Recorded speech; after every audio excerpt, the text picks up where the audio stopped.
Welcome back, my fellow citizens of the blood. You can blame our leave of absence on having to yet again touch the Cammies, who would of course love to see us silenced. But they failed, and we have returned. So to celebrate, it's time once again to peel back the shadows and reveal the truth. Tonight, we take another look at the red list, the crème-de-la-crème of the Cammies shit list. We chose this member of the most wanted, not because of their age, and not because of their power, but because they hold the keys to unmasking every Alastor in the world. Yes, you heard that right. They could pull the rug right out from under every jackaboot. A celebrated member of the Sabbat, a card-carrying member of the Black Hands, super special club. He's a rebel even among their number. His clan, why, it should be obvious. Ventrue, of course. Ladies and gentlemen, and others, I give you Dylan Bruce, Vanguard of the Accursed. Our hardened killer story begins in the fair domain of 1930s London. Dylan insisted on joining his father Malcolm when he travelled from Scotland to the Big Smoke for a big contract.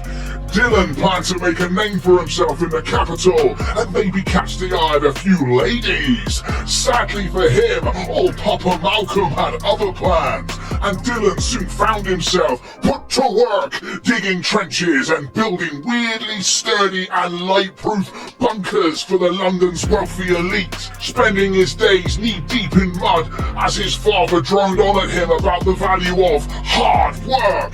Was hardly Dylan's idea of a good time, but our boy soon had bigger things to worry about. The big sequel to the Great War hit, and Dylan was suddenly up for enlistment. Now, Dylan's dad was building all these hidey holes for a specific contractor, a very rich and influential man. Malcolm begged his boss to save his son from the draft. Malcolm couldn't bear the thought of his lad dying in the mud and blood hundreds of miles from home, and he knew that his rich employer had taken an intense interest in Dylan. After some persuasive pleading, their employer agreed to help. Dylan was spared the general draft, but ended up assigned to the British Exploratory Force, BF, under the direct command of their employer. Dylan saw this as a step up. He'd not been shy about his aspirations to join the elite, and now he was side by side with a legit London gent, or so he thought. To keep him out the fighting and further his own agenda, their employer kept Dylan away from the fighting, but not the mud. Much to Dylan's dismay, he found himself seeing more foreign soil than he'd planned. The BEF specialised in building fortifications and shelters, so he found himself working on yet more underground bunkers.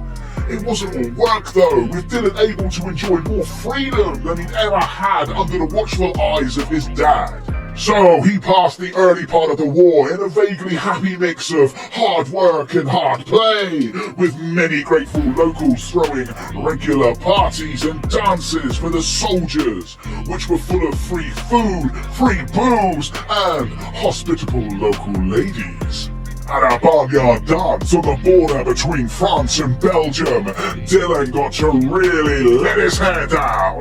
His boss was away, so he didn't have to be on his best behaviour. It was whilst he was high on liquor and life that he met the love of his life. Her name was Katherine. She was witty and beautiful and charming, and she had a plan for Dylan. A plan that would shape the rest of Dylan's life and shake the Camarilla to its base.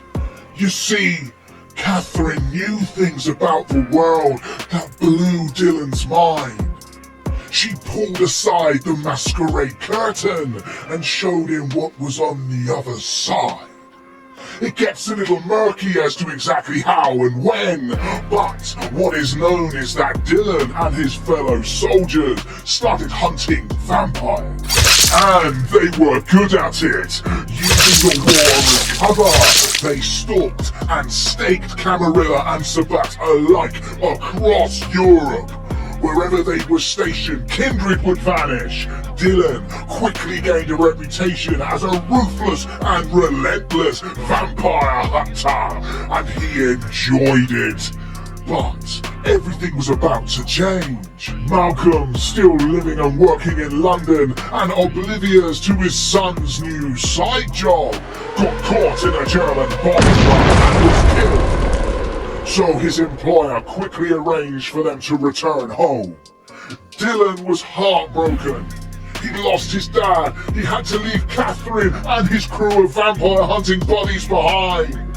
The war-torn London that he returned to was a far cry from the one that he left behind.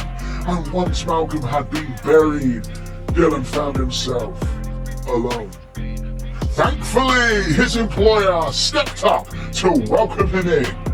Dylan's employer was a well-respected chap about town named Gotsdam. You may have heard of him. He had his own stage set for Dylan, and it was time for him to play his part. Dylan thought his ship had finally come in. He was sort of right. He was about to discover why he'd been building all those bunkers at last. Gotsdam brought Dylan into his home, wined and dined him, and revealed his true nature. He was a vampire, a scion of Clan Ventru no less. And just like that, so was Dylan. Gotsdam was fiercely protective of his child and quickly began training him in the ways of the Ventru. Dylan adapted almost immediately, impressing his sire with knowledge and power that would have taken other kindreds decades to master. In fact, Gotsdam was so impressed, he decided to reveal his grand plan.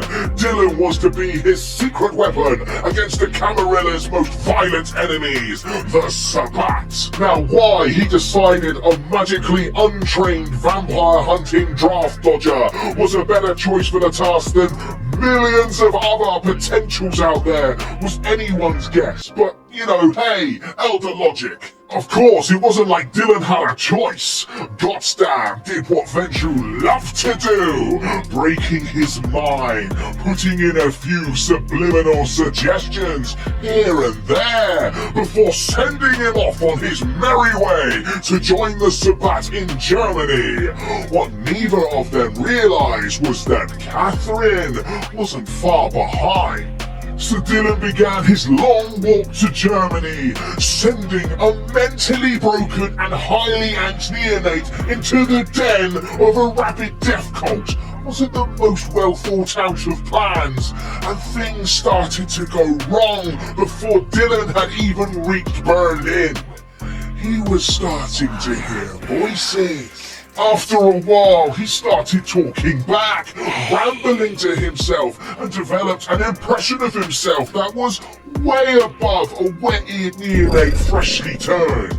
When he was asked about it, he just said, "I've been attacked by a misguided Malkavian," and that seemed to be enough for most vampires. Some of the Sabbat even thought he was a Malkavian when they branded him into their order. Many thought he was mad, but no one could deny what the voices told Dylan. When he was assailed by magic of mortal sorcerers, he countered them with his own. When he was attacked by lupines, he banished their spirits and cut them down with silver. He even knew how to counter the fabled and feared Fae. Who could have given him such knowledge? How was such a young and untested vampire so powerful? By the time he reached the Sabbat, his reputation as a vampire hunter, anti-tribune, and visionary practically guaranteed his acceptance. He joined a pack and very quickly after was invited to be part of the Black Hand, which he eagerly accepted. However, not everything was rosy. There were rumors floating around about Dylan. Again, details are fuzzy, but it appears that Katherine taught young Dylan a lot more than vampire lore. Dylan was chatting with demons. Of course, he had to be careful. The Sabbat aren't exactly known for playing nice with demon worshippers. Saying that, very few people are. Dylan's membership of the Black Hand and some high-profile successes during the war against the Camarilla safe houses let him reassure the Sabbat that the rumors just weren't true. Not everyone bought it, but the Sabbat was full of ambitious young heroes just like him, all eager for glory, and the chaos of war was still in full swing. So while he played the part of the willing Sabbat Camarilla hunter, Dylan was able to spend his nights off cozying up with demons that seemed more than happy to answer his calls and even happier to do business. Every piece of his soul sold just seemed to move him further up the Sabbat food chain, and that little voice in his head got a little louder each time. He attacked and destroyed a Chimere chantry in Bulgaria and spent months studying and jealously guarding the artifacts and rituals he stole. He started to leave his pack for days, then weeks, then months, always claiming he was on reconnaissance missions or deep undercover. He became increasingly paranoid and put himself into self-imposed exile. And then he just vanished. Eventually, out of nowhere, he returned. He waltzed back in with a smile on his face and a secret that got him on that special little list. A secret that would change the Camarilla's whole world. All that time Dylan had spent in the shadows had been spent on one objective: unraveling the mark of the trophy, designed by the Tremere and invisible unless a very specific and closely guarded ritual is completed. It's the ultimate VIP pass for professional jackaboots the world over. When the Sabbat next gathered, Dylan showed off his new trick. When all gathered mixed their vitae and began to drink, the strange symbol began to glow on one of the wrists of Dylan's pack mates, the mark of an Alastor, the mark of the trophy. So yeah, they ate that guy. Suddenly, Dylan had just shown he could oust every single Alastor in the world. The Camarilla's finest kindred hunters had become the hunted. Dylan's ranking within the Sabbat skyrocketed, with whole packs flocking to his banner. Dylan had finally taken his place amongst the ruling elite, and in the shadows, Katherine smiled a wide, sharp smile. Ever since, the Camarilla had mobilized everything they had to take Dylan down at any cost before he finishes his purge of the Camarilla's spy network. They also must ensure the knowledge he's uncovered dies with him. Goddamn publicly disemboweled his child when it was revealed what he'd done, though not as strenuously as some would like, and rumours about Katherine and her ongoing involvement with Dylan have only grown as time goes on. As for Dylan, he's living the Sabbat high life. He spends his time hunting down exposed Alastors with his Black Hand buddies, whilst the Sabbat Inquisition looks at him sideways and tries to work out how this neonate has done something no one has ever done before, and who is pulling his strings. There's no way he had this knowledge, power, or expertise to do this alone, no matter how many voices he hears in his head. So someone had to be helping him, right? Right, serious digging by the Red Question has found the answer. His guardian angel, Katherine, the love of his life, his muse, his mentor, has never left his side since their first chance meeting at that barn dance. So who is Katherine? She started Dylan down a path which led to demons and diablerie, influenced a child right under the nose of their sire, and apparently hasn't even appeared on the Sabbat radar yet. It's obvious she taught Dylan infernalism and helped him unravel one of the biggest secrets of the Camarilla. She's clearly the brains of the outfit. Surely even the Camarilla could see that. So why isn't she on their list? Well, what if we told you she is? Our intrepid investigators have uncovered a terrifying truth. Katherine doesn't exist. She never did. There is no such person. There was no chance meeting. It's been an elaborate and carefully orchestrated series of events. She's a cover, a convenient way to get the chosen prey, Dylan. Katherine was never anything more than another carefully crafted mask worn by the Camarilla's #1 enemy, Kemintiri! That's right, my friends. That night when Godstan let Dylan out of his sight, he sealed his fate. Kemintiri sunk her fangs into him, claiming yet another pawn in the clan she'd been at war with for centuries. She trained him before Godstan even embraced him, making sure he'd been shipped off to Germany, where she would be waiting. She was the voice in Dylan's head, feeding him knowledge, commanding him to embrace the infernal and to unravel the mark of the trophy.